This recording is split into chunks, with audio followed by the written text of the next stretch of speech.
Hello guys, good day. Magandang araw po sa mga Pilipino. Mayroon na akong piston ring, kararating lang. Tagal kong in-order to sa internet. Dito sa Australia, pag umorder ka, ang tagal dumating. So ang pinadala sa akin, yung order ko dapat 0.25 or 0.20. Ang pinadala 0.50.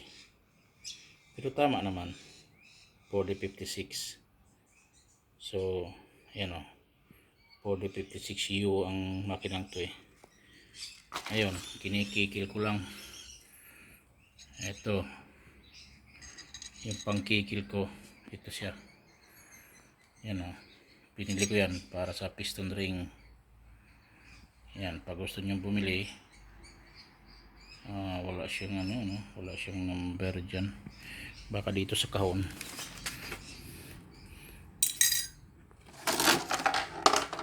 Wala rin,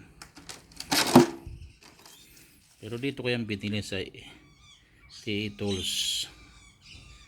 Ayan, number 4210, instruction niya kung paano, pero dyan sa T-Tools yun ang number niya siguro, 4210. So yun, ito ginagawa ko na. Yung iba na clearance ko na. So binibigay kong clearance, yan o, piston ring na yan. Ang binibigay kong clearance ay 7 thou. Yan o, dalawa yung panukat ko, 7 thou at saka 9 thou. Hanggang doon lang ako sa 9 thou, ayoko lumagpas doon. Pag ang 9 thou maluwag, wala na, kailangan 7 thou lang. Yan o, so kati natin 7 thou ilalagay ko. Yan, halos kasya lang talaga. 7 thou, wala siyang kagalaw-galaw. So pag 9 thou, hirap siyang pumasok. Ngayon pumasok din, pero mahigpit. Yan, ito yung ano niyan, katawan niyan. Tagal na itong ginagawa ko, pero hindi ko pa rin natapos.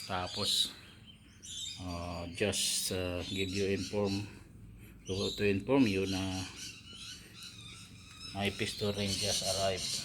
So yeah, by the way, TP nga pala ang brand nito, piston ring na to. Ayan o, which is matagal na, bata pa ako, TP na ito, nabibili na namin to nung bata ako Yan lang available dito sa Australia, TP. Kasi lahat dito halos standard, original, genuine is $400. Ito 117 lang.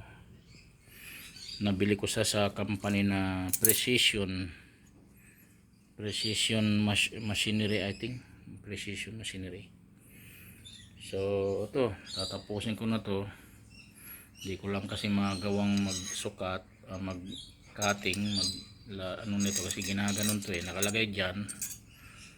Yan, nakalagay dyan yung piston ring mo, tapos ganunin mo.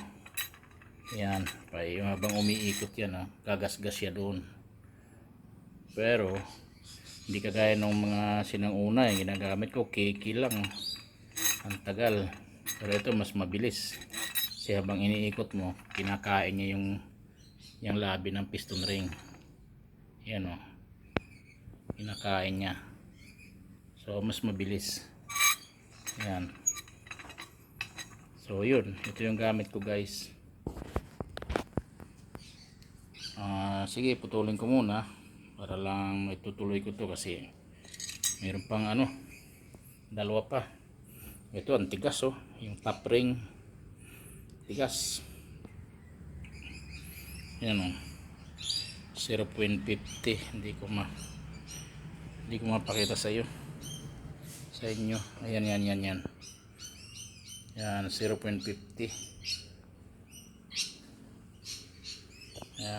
Laki ng kinikikil ko, pero okay lang. napapagtyagaan naman, tsaka sa tulong nito mas mabilis kaysa sa ordinary na flat pile lang talaga. Alright guys, inform ko kayo pag na okay na to lahat, pag naikabit ko na yung mga piston ko. Ayan pa yung piston, oh. Nandun naman na yung aking big end bearing, yung connecting rod bearing. So ayan, malinis na yan ang groove. Ayan, ikakabit ko na lang. Sige guys, thank you.